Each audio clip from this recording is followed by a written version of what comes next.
My name is Savakinus. In case anyone doesn't know me, I'm the Executive Director of the Lackawanna Historical Society, and I want to thank everyone for joining us today for our third installment of Lackawanna Past Times. I want to thank Sarah Piccini, who did our first one with Scarcity of Caskets, and Stephanie Longo, who did Italian festivals last week. If you missed them or want to share them with your friends, they are available on YouTube, which you can get to from our website. So if you go to our website homepage and then you can click the YouTube under social media, you'll find a list of any of these that we're doing. Usually we do them on Friday, and then Monday they magically appear on YouTube. Just a couple of other things I just want to let people know about if you haven't heard already. We are doing a data collection on our website. If you go again to the homepage, you'll see COVID-19 archive data collection links. There's an adult survey, a student survey, or you can upload your full story if you want to, if you've journaled something and want to share that. So far, we've had 244 responses. 100 of them are from students, so we're feeling really good about that project. But that's not why we're here right now. Why we're here right now is to talk about Scranton's architectural treasures. So I'm going to hopefully share my screen. I have not done this yet, so bear with me. For those of you who know me, I'm usually running around with a slide projector, so this is all high tech for me. But as I said, today we're going to talk about Scranton's architectural treasures. And to do that, we have to talk a little bit about the city and how it developed over the years. Scranton represents a small, typically small American city dotted with a variety of period architecture. In its architecture, it provides an excellent reflection of the city's history, and by viewing the buildings around the city's downtown, a person can find examples of periods of decline and periods of high points in the city's past. And that's one of the reasons that the Historical Society likes to offer downtown walking tours every summer, is to tell the story of our history using these life-size artifacts to talk about the past.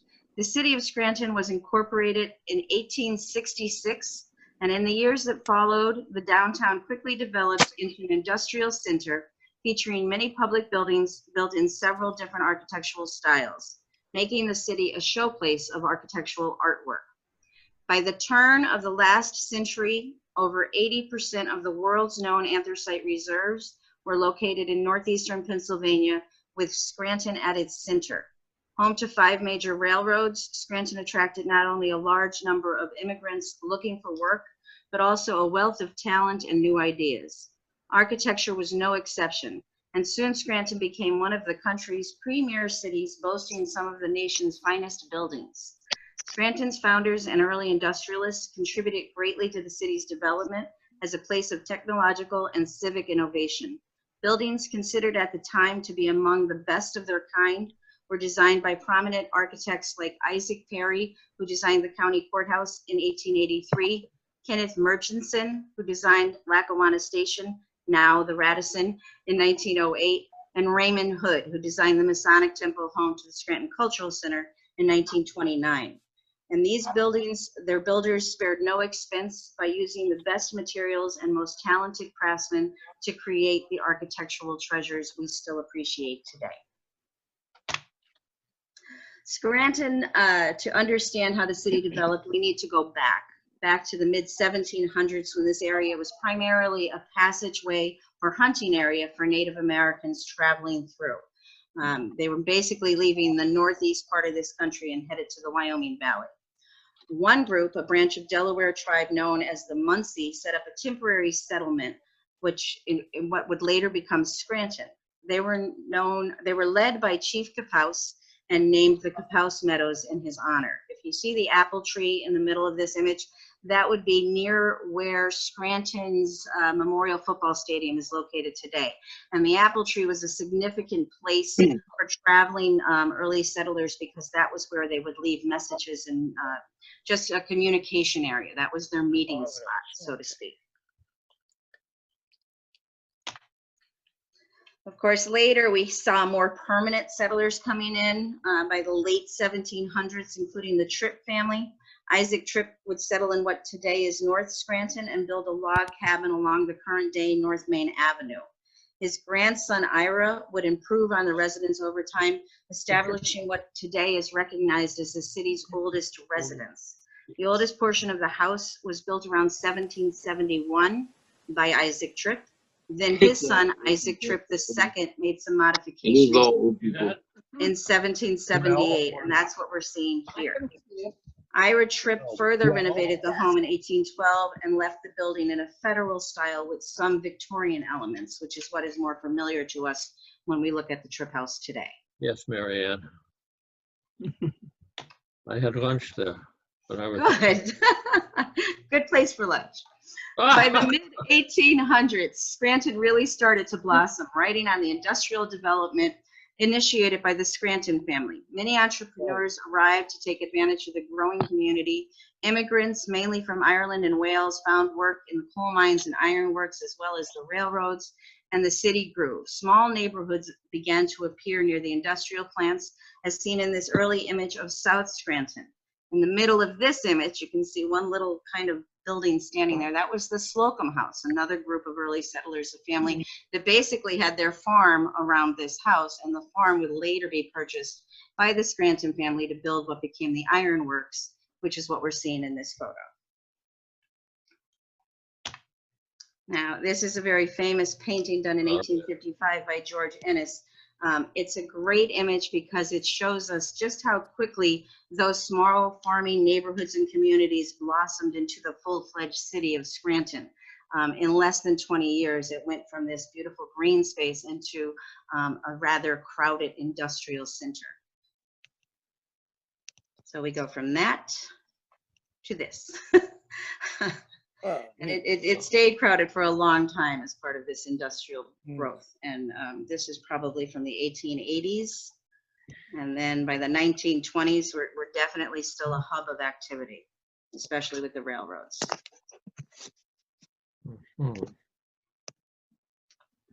Now I want to zero in on just a few examples of some of the buildings in the city that we often tour when we do our downtown walking tours, which we promise will return sometime in the future. They remind us of the industrial boom and offer a unique collection of architecture in a relatively small section of the city. It's important to remember that when these buildings were first constructed, it was during a time when we did not have cars and drove everywhere. We were a pedestrian society. So a lot of times architects would design buildings that would draw your eye to the sky. So you'll notice a lot of the rooftops and upper stories have some of the most interesting details. And that's the other reason when we do the walking tours, we always encourage people to look up. So hopefully soon we will all get out and be able to look up again. We're hoping that happens sooner than later. This is Lackawanna College today. It was built in 1895 as Scranton High School, later called Central High School, designed by architects from New York, Little and O'Connor. Their lead architect was Edward Langley, and I'll mention him again later. Yes. The building was done in a Beaux Arts style with Gothic details. Beaux Arts is part of the late neoclassical style. It's characterized by heavy stone exteriors, and this building is typical. And also another feature of the Beaux Arts is this 3 levels of construction. The base of this building is Indiana limestone. The middle 3 floors are native West Mountain stone, and the roof is black terracotta, again, drawing your eye to the sky. That rooftop actually matches the building across the street, which is the Albright Memorial Library, and I will talk about that a little bit later.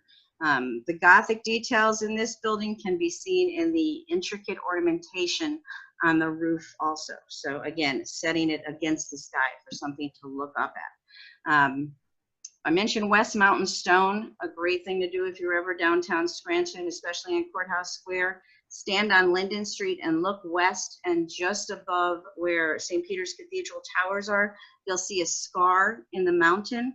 That's the West Mountain Stone Quarry. And it's a great viewpoint because if you're standing on Linden Street looking up, you can see that and then turn around and see some of the buildings on the square that are constructed from that same stone.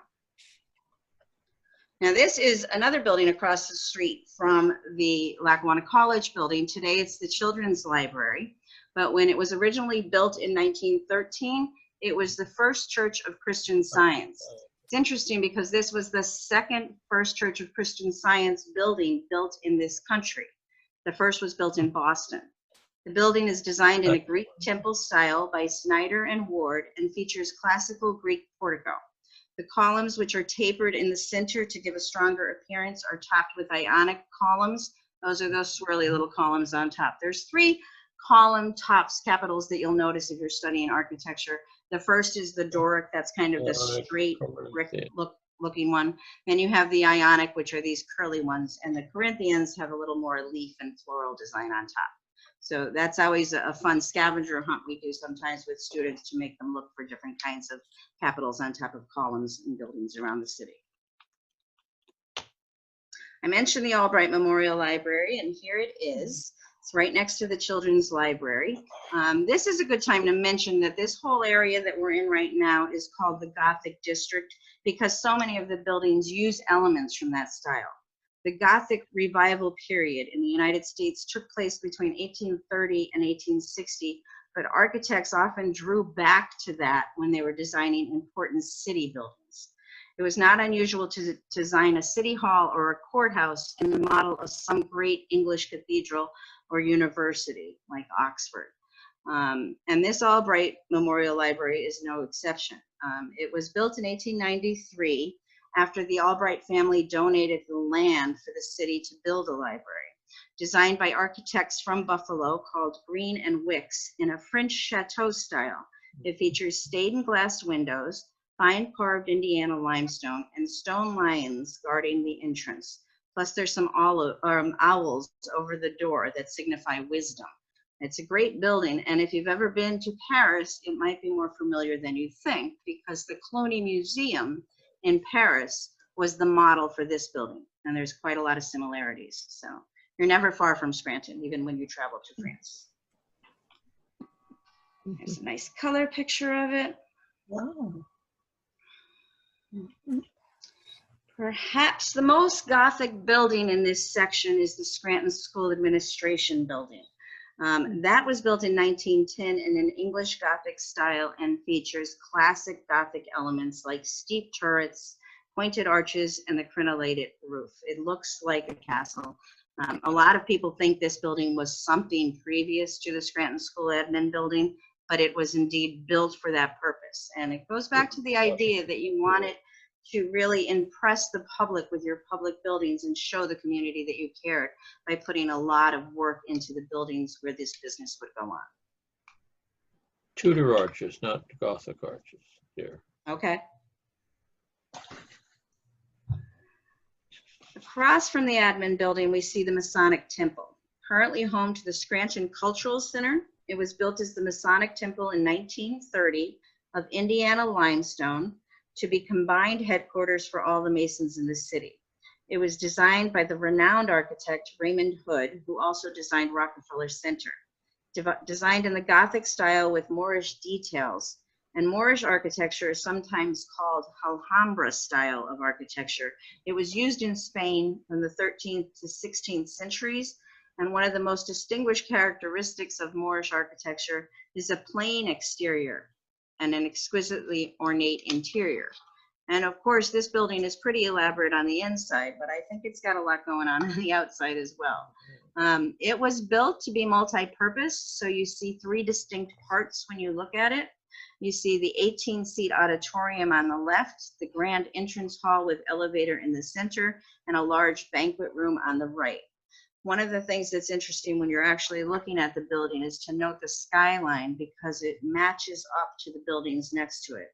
The lower side is next to the Elks Club, and then on the right side, and then on the left side, you're next to the Albright Memorial Library. So again, that idea of matching the skyline is very important in these early designs. Okay, we're going to travel now from the Gothic district along Washington Avenue, where we'll see a few of the clubhouses. You can see the Elks Club, which is right next to the Masonic Temple on the right, and then on the corner next to that is the Scranton Club.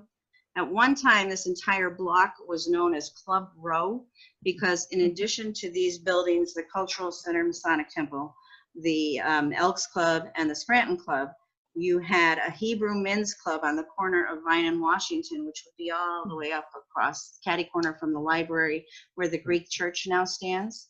And then you have the American Legion building still standing across the street from the Elks Club.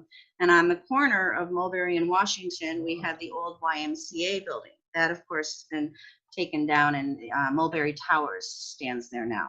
But to have all of those clubhouses in one area, it made sense that the nickname stuck as Club Row. The two clubhouses that we see in this image are excellent examples of Georgian style of architecture.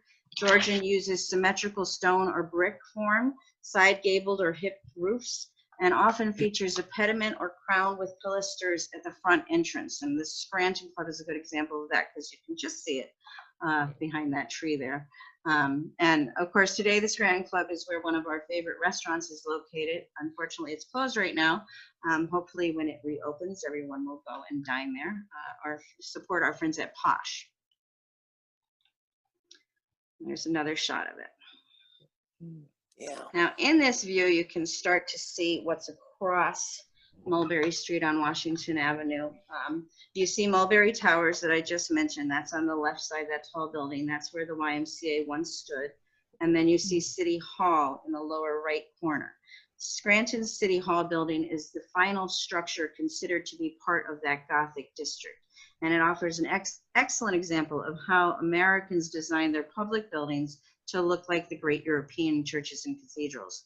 The idea of placing your city's most important building on a corner that was kind of considered a higher place. If you ever walked from Courthouse Square up to City Hall, you know it's a hill. It doesn't look steep until you walk it.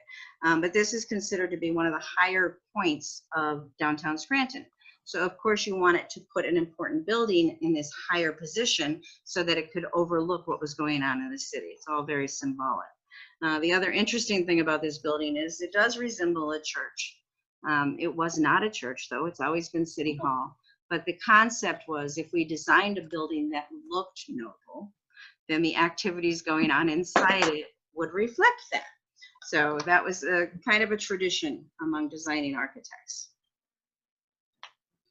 And here is City Hall, and you can see it's called a Northern Italian G concept, where you placed a high tower on the corner to overlook the city. It's designed by Edwin Walter in a Victorian Gothic style, I believe in 1888. And it has steep turrets and pointed arches. I don't know if I have the picture. There is, yeah, you could just see on the right side in that picture, there's one car all the way on the right edge, and it's going the wrong way on Washington Avenue. At one time, it was a two-way street. That would be fun to have today. Okay, across the street from City Hall, we see a much later building. This is the original headquarters of the Scranton Chamber of Commerce. It was designed by our friend Edward Langley in 1926 in a modern style with Art Deco details. Langley, you might remember, worked for the New York firm that built the Scranton High School. And when he came to Scranton to build Scranton High in about 1893, he met a local girl and he married her and he stayed here.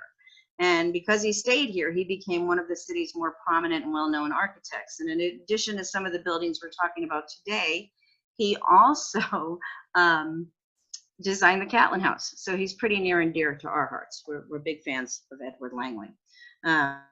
This Scranton Chamber building is a great example of modern architecture with clean lines, basic shapes and forms, simple and plain, yet incorporates wonderful Art Deco details in stylized geometric ornamentation. Just above the window, you can see those little extra pieces. Yes.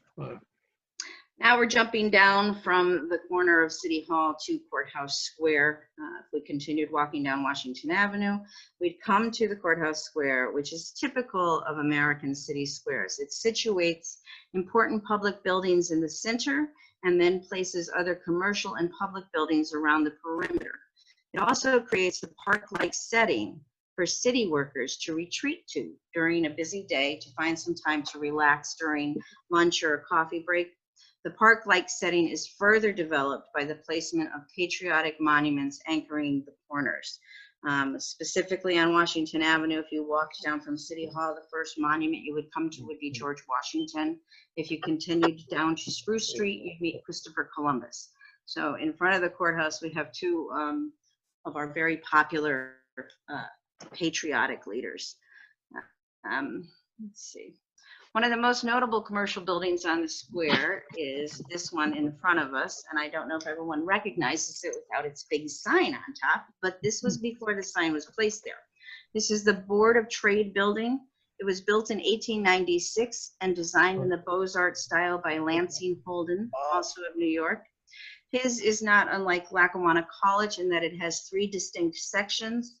The first two floors with the high windows and large entrance, then a middle section with symmetric windows, topped with a highly decorative roof line with heavy copper detailing.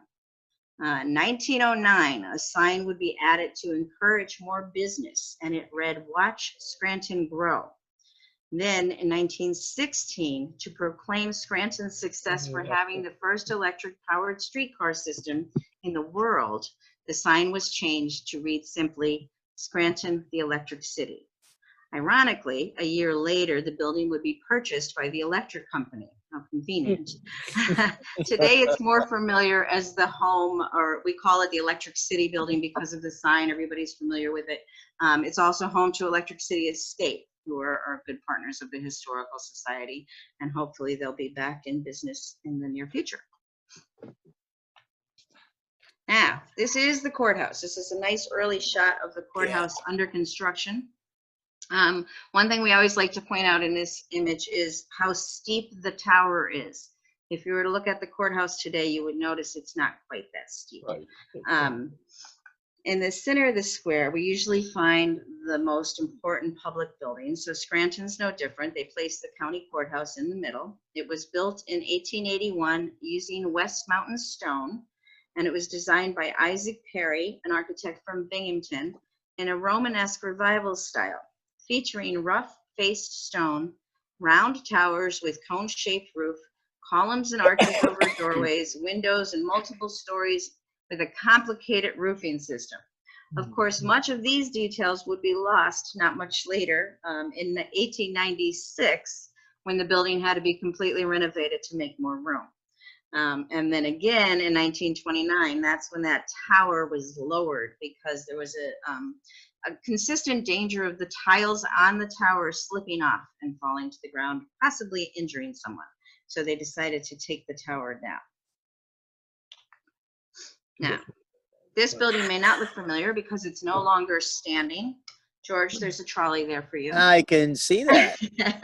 This was the original Scranton Post Office. This was located on Washington and Linden, and it further demonstrates how public buildings were located around the perimeter of the square. This is a great Victorian building, but it was replaced in 1930 by the building we know today as the Scranton Post Office and Federal Building. I think I have an image of that. Yes. Yeah. Okay. Mary Ann, in that last picture, can you hear me? Yeah. The building to the right of that was the original Scranton Railway car barn and later served as the freight terminal for both Scranton Railway and Northern Electric cars. Thank you. Okay. 1930, James Wetmore designed the new post office building in a neoclassical style with Art Deco details. This is one of my favorite buildings for Art Deco because it's got along where it says U.S. Post Office and Courthouse, it's got these wonderful kind of little flower designs and little geometric patterns. It's very pretty. The colors are even prettier than we're seeing here, especially I think it was cleaned recently. And then you have the doors. And often when we're walking into the courthouse or the post office, we're not really stopping to contemplate. But these doors are also representing the building, because these doors have 6 symbols on them that are the civic lessons of America. They include authority, exploration, commerce, industry, service, and justice. So next time you're downtown, take a closer look at the doors because they are fascinating. Okay, if we were to continue traveling to the other side of Courthouse Square, where Christopher Columbus is, he's right there in the middle of the picture behind the trolley. We've come to a few other examples of commercial buildings on the square. Here we would see two of Scranton's first skyscrapers. Ooh. The one on the left is the Mears Building, which is today home to People's Security Bank. And that was built in 1896, designed by Isaac Williams in a Richardsonian Romanesque with heavy stone facade and arched windows. As one of the many buildings constructed in Scranton at this time, it's a nice example of how architecture changed after the Great Chicago Fire in 1871. By this time, architects were incorporating steel structures and elevators to allow for much higher buildings. We could now go 8 to 10 stories without ever having to worry about climbing the stairs or how to support the extra weight. The problem for architects when this technology arrived was how to make it look good if you're going up that high. And Richard Leonori often points out that they designed it like a wedding cake. And the Mears Building is a great example of that, because the first few floors you see kind of one thing going on with the windows, and then you get a couple more floors with something else, and then you get up to the top and there's something else going on. So every so many stories, they change it up a little bit to make it more interesting to the eye. And again, if you look at the buildings to the left of the Mears Building, they're only 3 stories high. So you can see things are starting to change when you have the skyscrapers. The Brooks Building, which is on the right, kind of towards the left of the image at the end of the corner, that was built in 1891, and it reflects the Mears Romanesque style and further demonstrates our love for skyscrapers after the Chicago fire, because the buildings to the right of it, again, are just 3 or 4 stories. But it's nice that the corner buildings, the Mears and the Brooks, are matching the eye for the sky. If you're looking up, you're seeing the same roof line kind of. So it's a nice touch that was thought out when they were designing the building. Okay, from here we're going to travel down Spruce Street to Wyoming Avenue, where we find one of the city's oldest theater buildings. At one time, Scranton was part of a major performance circuit where acts were played here to test before going to Broadway. The Ritz Theater was one of the venues where this occurred. This site was originally home to the Pauly Theater, which was built in 1907 as part of Sylvester Pauly's East Coast theater chain. It was sold in 1925 to Michael Comerford, who renamed it the Ritz in 1930. Unfortunately, at that time, the original building would be almost totally devastated in a huge fire and have to be rebuilt, resulting in this Art Deco theater that is currently home to CAPA, which is the Creative Performing Arts Academy of Northeast PA. The exterior work of colorful geometric designs is once again a great example of Art Deco. Those bands kind of going up towards the top. Now, next to the Ritz is St. Luke's Church, and just up the street from that is St. Peter's. These represent 2 of the city's oldest churches and provide us with a fitting way to end today's presentation. When I began, I talked about Scranton as a city that is marked by architecture that celebrates its industrial rise when the population grew from a small agricultural community into one of the country's major centers for anthracite coal and iron production, drawing immigrants from around the world. The immigrants brought with them their customs and their traditions, and possibly most obvious, their religion. These churches represent the city's people and at the same time reflect the wealth that they created through their work. St. Luke's was designed in 1871 by Richard Upjohn, who also designed Trinity Church in New York and was founder of the American Institute of Architecture. It's an English Gothic style characterized by pointed arches, vaulted roofs, buttresses, large windows, and spires. St. Peter's was designed by the city's first civil engineer, Joel Amsden. And Mr. Amsden, by the way, is the person who designed the city's streets. So next time you turn the wrong way down a one-way, blame Joel. It was designed as an Italianate style with a low-pitched, imposing cornices, impedimented windows and doors. But then in 1883, it was remodeled to become the cathedral for the head of the New Scranton Diocese, and 2 towers were added to give it more classical look that the big churches in Rome would have to reflect that. So I've done a quick tour for everyone, and I just want to let you know that if you want to know more about Scranton architecture, one of the best resources out there is this website, and you should check it out because it lists these buildings and many, many more. And it's a great way to discover our history, as I said, through the artifacts that are still standing on our streets today. So that concludes my program. Thank you for joining us for History of Architecture in Scranton. Please tune in next week. Look at your email or our Facebook page to find information for the Zoom programming next week. Join us on Friday, April 24th at 2 o'clock to learn about suffrage in Scranton, or the following Friday on May 1st, we'll be taking a trip back in time for a quick visit with General Winfield Scott from the Civil War. We hope to see you then. We hope you enjoyed our programming today. Stay well, stay involved, and wash your hands.